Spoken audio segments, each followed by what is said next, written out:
हाँ जी, good evening everyone. आज हम करेंगे एडजस्टमेंट ऑफ कैपिटल का सेकंड पार्ट। पिछले क्वेश्चन में हमने किया था कि जो ओल्ड पार्टनर्स की कैपिटल है उसको एडजस्ट करना on the basis of new partner. पर इस पॉइंट में अब हम करेंगे कि जो न्यू पार्टनर की कैपिटल है वो ओल्ड के बेस पे एडजस्ट करनी है। क्या करनी है कि जो न्यू पार्टनर की कैपिटल है उसको ओल्ड के बेस पे एडजस्ट करना है। तो उसके लिए मैंने एक क्वेश्चन लिखा है, हम देखते हैं शुरू से कैसे करना है। सबसे पहले आपको दिए हुए हैं, बैलेंस शीट दी है, एडजस्टमेंट दी हुई है, ये भी कुछ एडजस्टमेंट्स हैं।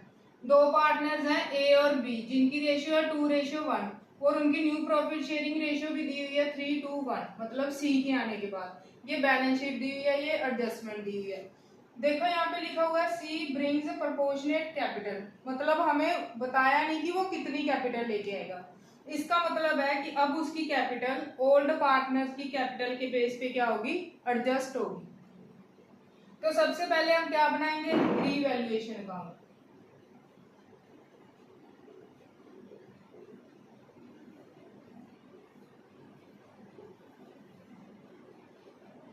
ठीक है, सबसे पहले प्रोविजन रिड्यूस्ड बाय 2000। हमने कितना मान के चले थे कि कितने पैसे डूबेंगे, 3600। वो कहते हैं कि अब कितने का फायदा हो गया, रिड्यूस होगी कितने से, 2000 से रिड्यूस होगी, मतलब 3600 से 2000 कम होगी। तो कितने की रहेगी, 1600 की रहेगी। हमें फायदा कितने का हुआ, 2000 का। तो क्या लिखेंगे, बाय प्रोविजन। फिर आ गया ओल्ड टाइपराइटर। एक पुराना टाइपराइटर था जिसकी वैल्यू थी 2600। ये बुक्स में रिकॉर्ड नहीं किया हुआ था। अब हम क्या कर लेंगे, बुक्स में रिकॉर्ड कर लेंगे। ये हमारा फायदा हुआ क्योंकि टाइपराइटर एसेट होता है और एसेट जब इंक्रीज होता है, इंक्रीज ही हो रहा है क्योंकि पहले लिखा नहीं हुआ था, अब लिखना है। तो क्या लिखेंगे, बाय टाइपराइटर। ये दोनों एडजस्टमेंट्स होगी। अब लिखना है पेटेंट्स आर वैल्यूलेस। पेटेंट्स भी एक तरह की एसेट होती है, अब उनकी वैल्यू क्या होगी, 0 होगी। तो क्या लिखेंगे, 2000 डिक्रीज हो गई, मतलब सारे खत्म ही हो गए जितने पड़े थे हमारे पास एसेट्स। ठीक है, फिर यहाँ पे लिखा है कि 2% डिस्काउंट ऑन क्रेडिटर्स। जितना पैसा क्रेडिटर्स को देना है उसका 2% हमें क्या मिलेगा, डिस्काउंट मिलेगा। तो इसका जब 2% करोगे 20,000 का तो कितना आएगा, 400 आएगा। ठीक है, ये ऐड करो ये लेस करो, आपको प्रॉफिट आ जाएगा जो अपने ए और बी दोनों को देना है। कितना आएगा, ये 3000 आएगा जो हमने बांटना है 2:1 में। तो ए को कितना आएगा, 2000, बी को कितना आएगा, 1000। ये टोटल हो गया 3000। यहाँ पे दोनों का टोटल करके लिखो। ये तो था हमारा रिवैल्यूएशन अकाउंट। अब हम क्या बनाएंगे, पार्टनर्स कैपिटल अकाउंट। तो हम अब क्या बनाएंगे, पार्टनर्स कैपिटल अकाउंट। ठीक है, मैंने आपको बताया था कि सबसे पहले हम कैपिटल अकाउंट में क्या लिखेंगे, कैपिटल लिखेंगे बाय बैलेंस बीडी। जो पुराने पार्टनर्स की कैपिटल दी होती है, ए की दी हुई है 40,000, बी की दी हुई है 30,000, सी का भी हमें कुछ पता ही नहीं कि क्या लेके आए। चलो ठीक है, ये भी पार्टनर्स को देना होता है, किसको, ओल्ड पार्टनर्स को। कौन सी रेशियो में देना,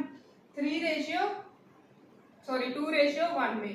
तो ए को कितना आ जाएगा, 8,000, बी को कितना आ जाएगा, 4,000 बाय रिजर्व फंड।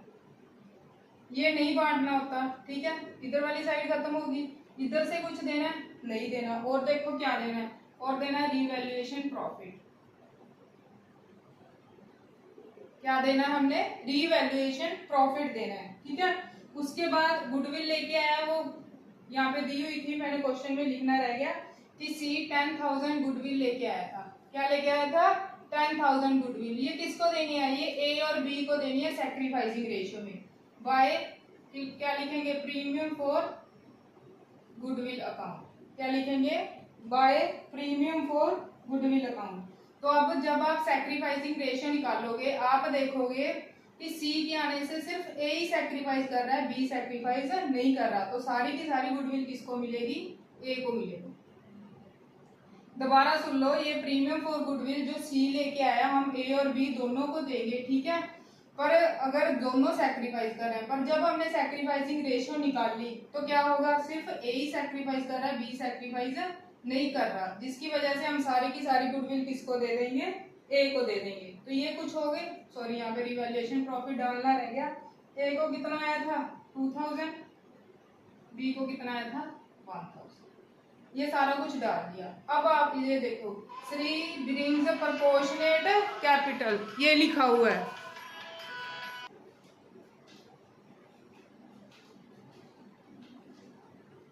तो यहाँ पे सी ब्रिंग्स प्रोपोर्शनेट कैपिटल, ठीक है। तो पहले ओल्ड पार्टनर की एडजस्टेड कैपिटल निकालनी है। मैंने बताया था एडजस्टेड कैपिटल कैसे निकलती है, इस सारे को ले लो, अगर इधर कुछ है वो ले लो, इधर तो कुछ है नहीं तो इस सारे का टोटल कर लो। ए की एडजस्टेड कैपिटल कितनी आएगी, जब आप इसका टोटल करोगे वो आएगी 60,000, और बी की कितनी आएगी जब आप इसका टोटल करोगे 35,000।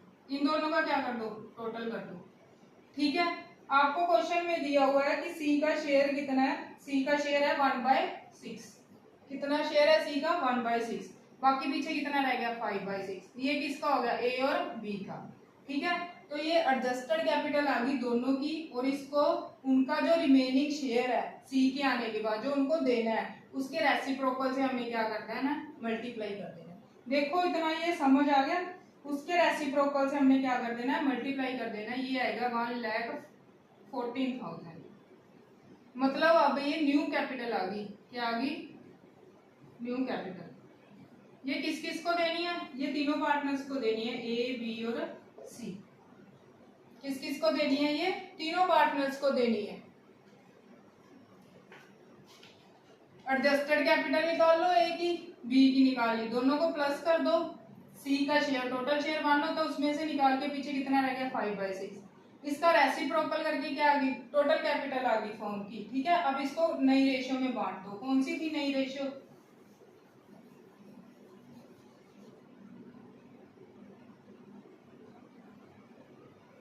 3:1। तो ए को कितना आएगा, निकालो ए को कितना आएगा,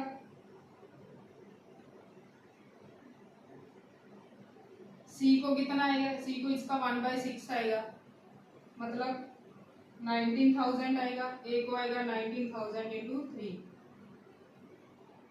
ये 57,000 हो गया। इसको कितना आएगा 38,000, ठीक है। तो ये तीनों की क्या आ गई, न्यू कैपिटल आ गई कि फर्म में इतनी ही कैपिटल होनी चाहिए। इसको हम क्या लिखेंगे, मैंने बताया था कि अब जब एडजस्टमेंट का केस हो तो यहाँ पे एडजस्टेड कैपिटल नहीं लिखनी, न्यू कैपिटल लिखनी है। तो क्या आएगा, टू बैलेंस CD कि ए की कितनी होनी चाहिए 57,000, बी की 38,000। इसका तो हमने बता ही दिया, बाय कैश अकाउंट कितनी लेके आया 19,000 बाय कैश अकाउंट। तो यहाँ पे बैलेंस भी कितना आएगा 19,000। अब इधर वाला टोटल कितना था ए का 60,000, कि ए का कितना पैसा पड़ा हुआ फॉर्म में 60,000, पर होना कितना चाहिए 57,000। तो 3,000 ए को क्या कर देंगे, वापस कर देंगे। तो क्या लिखेंगे, टू बैंक अकाउंट, क्या लिखेंगे, टू बैंक अकाउंट।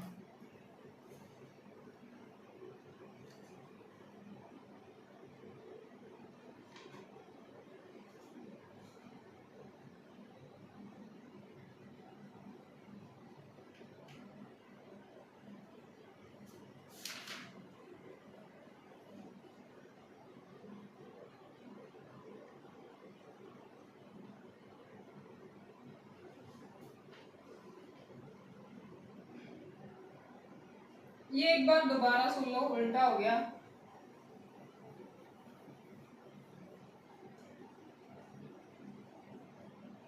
कि जो एडजस्टेड कैपिटल आई थी 60,000 इसकी आई थी, ये तो हमने निकाल ही लिया। इसकी भी कितनी आई थी 35,000, टोटल 95,000 हो गई थी। फिर रेसिप्रोकल से मल्टीप्लाई करके 1,14,000 आ गई थी। अब इसमें से सी का शेयर निकाल लेंगे 19,000।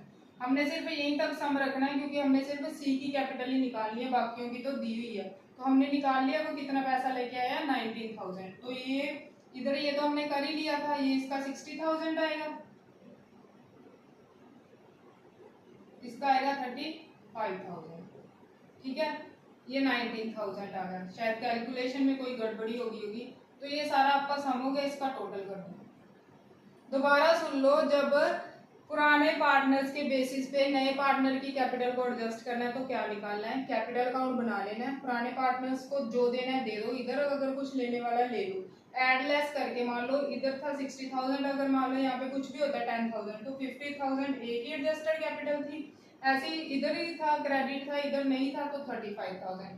ऐसे इसको करके एडजस्टेड कैपिटल होती है जी। मैंने आपको कल भी बताया था कि कैपिटल एडजस्टमेंट के केस में इसको यहाँ पे नहीं लिखते, ठीक है। तो ये एडजस्टेड कैपिटल आ गई, उसका टोटल कर लो। फिर सी का शेयर कितना है 1/6, पीछे कितना रह गया ए और बी को 5/6, फिर उनके रेसिप्रोकल से मल्टीप्लाई कर दो। ये जो कैपिटल आई इसमें से उसको सी को हिस्सा दे दो कि कितनी कैपिटल लेके आया, वो कितनी लेके आ रहा है 19,000। ये क्वेश्चन ऐसे सॉल्व होगा। आगे इसकी बैलेंस शीट बनेगी, वो हम कल वाली क्लास में बनाएंगे।